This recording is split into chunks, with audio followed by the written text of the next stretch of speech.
Agora você ouve uma palavra de vida com o pastor Érico Rodolfo Bussinger.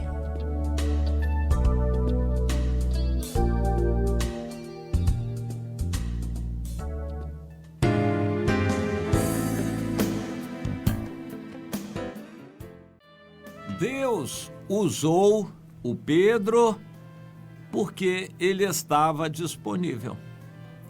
Deus usa quem ele quer, mas Deus usa quem se deixa ser usado por ele.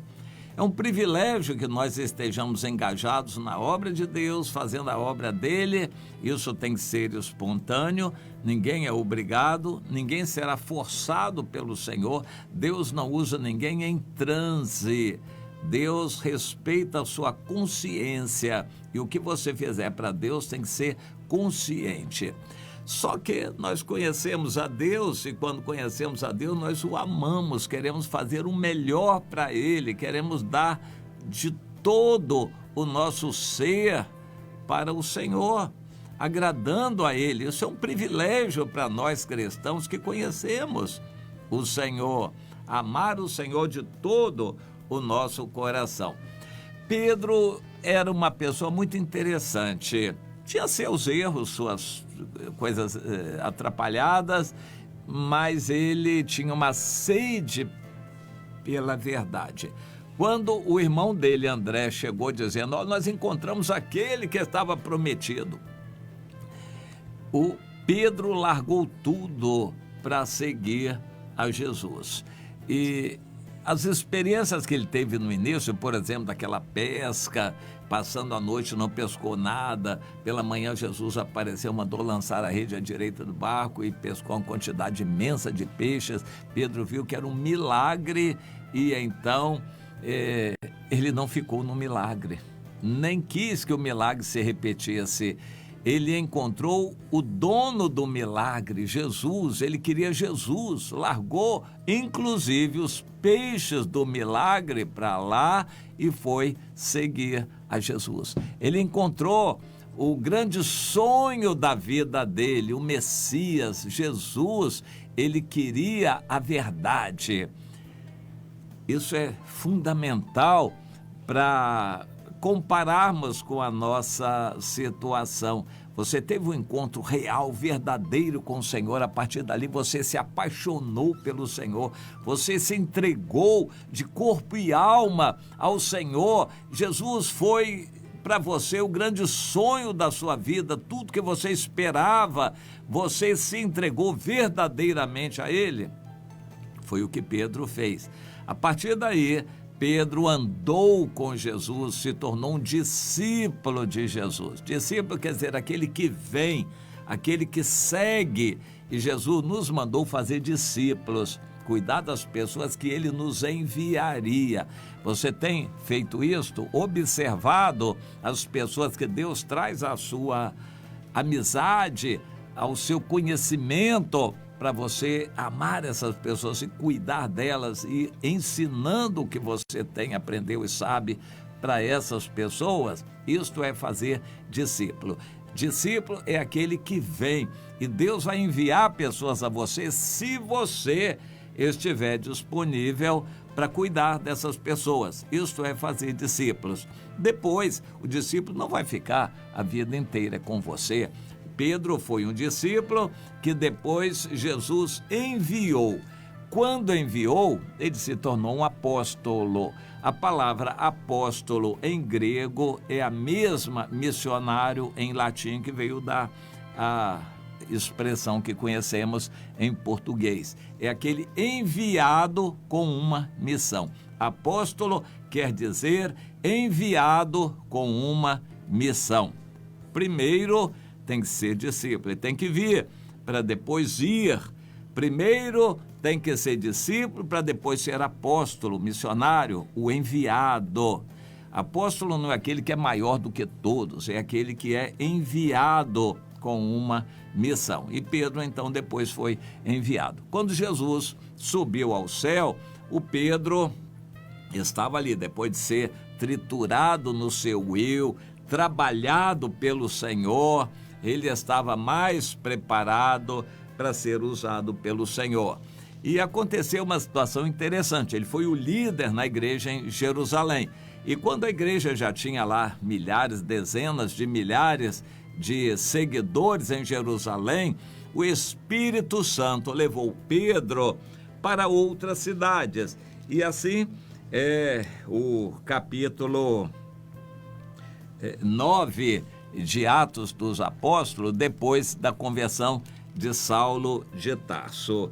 E diz que Pedro então saiu de Jerusalém, passando por toda a parte, desceu também ao litoral. E quando ele estava na cidade de Lida, apareceu um paralítico, Enéas, que já estava há 8 anos de cama, e Pedro sentiu que ele tinha fé, mandou que o Enéas se levantasse. Aquela cura foi um testemunho que fez com que todos os habitantes de Lida e da cidade vizinha de Sarona se convertessem ao Senhor. Foi um rebuliço. Pedro já estava bem preparado, porque ele foi o líder do movimento em Jerusalém. Mas aí, com o passar do tempo, outros líderes se levantaram em Jerusalém e o Pedro foi levado pelo Espírito Santo para outros lugares. Por exemplo, ao litoral, onde estavam as cidades de Lida e Sarona. E aquele movimento fez com que o Pedro ficasse lá vários dias e muita gente foi convertida, edificada, a igreja foi fortalecida ali naquelas cidades do litoral. E aí aparece a outra oportunidade, uma outra cidade próxima, essa era mais conhecida, a cidade de Jope, que é Iafa, ou Iafo, em hebraico é Iafo, e nós conhecemos como Jope, a cidade que ficou famosa por causa do Jonas, o profeta Jonas. Mas hoje ela está envolvida pela grande cidade de Tel Aviv. Tel Aviv hoje é a grande cidade de Israel que engloba aquele pedacinho que era a antiga cidade de Jope. Para os judeus é Iafa ou Iafo. Bom, e ali então naquela cidade de Jope estava a irmã chamada Dorcas e Tabita, né? Em hebraico e grego, o nome dela quer dizer gazela. E ela era uma crente exemplar e morreu. Os irmãos de Jope, sabendo que o Pedro estava ali próximo, na cidade de Lida, mandaram chamá-lo e ele veio. Quando ele veio, ele viu a choradeira, ele ficou até compenetrado e se dispôs a orar. O corpo da Dorcas ainda estava lá, em cima da cama, e as pessoas chorando, porque era uma irmã muito querida. E ele, então, foi lá onde estava o corpo da Dorcas e se ajoelhou e orou. Ele pediu que as pessoas saíssem, ele precisava de clareza no entendimento e principalmente fixar o Espírito no Senhor para ter alguma revelação de Deus. Não sabemos que revelação ele teve de Deus. O fato é que ele sentiu convicção e se voltou para o corpo e mandou que ela se levantasse. Ela abriu os olhos e, vendo a Pedro, se sentou na cama. Então Pedro chamou a todos e a apresentou viva.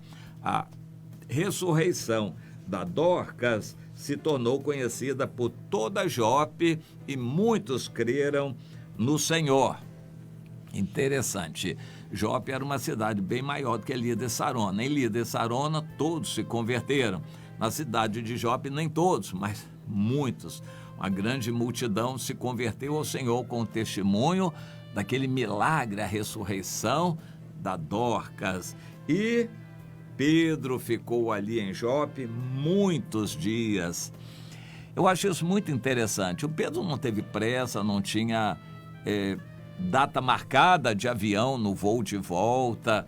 Ele estava à disposição do Espírito Santo. Crentes novos precisam de ser discipulados. Foi o que Pedro ficou em Jope fazendo. Ele estava cuidando de orientar os novos convertidos. Isso precisa ser muito claro na nossa mente. Evangelizar e imediatamente cuidar bem dos novos convertidos. Assim, o Senhor quer que façamos, assim foi a ordem de Jesus: ide, evangelizar e discipular. Não tem vantagem nenhuma em evangelizar alguém e não discipular, porque vai perder aquela pessoa. E a boa evangelização faz com que a pessoa tome a decisão corretamente. A gente vai verificar isso no discipulado que se segue. Portanto, evangelize, mas fique algum tempo depois para discipular aquelas pessoas. Eu recomendo pelo menos 2 a 3 semanas contato diário com a pessoa que foi evangelizada para que ela se firme. Contato diário. O Pedro estava disponível para isso.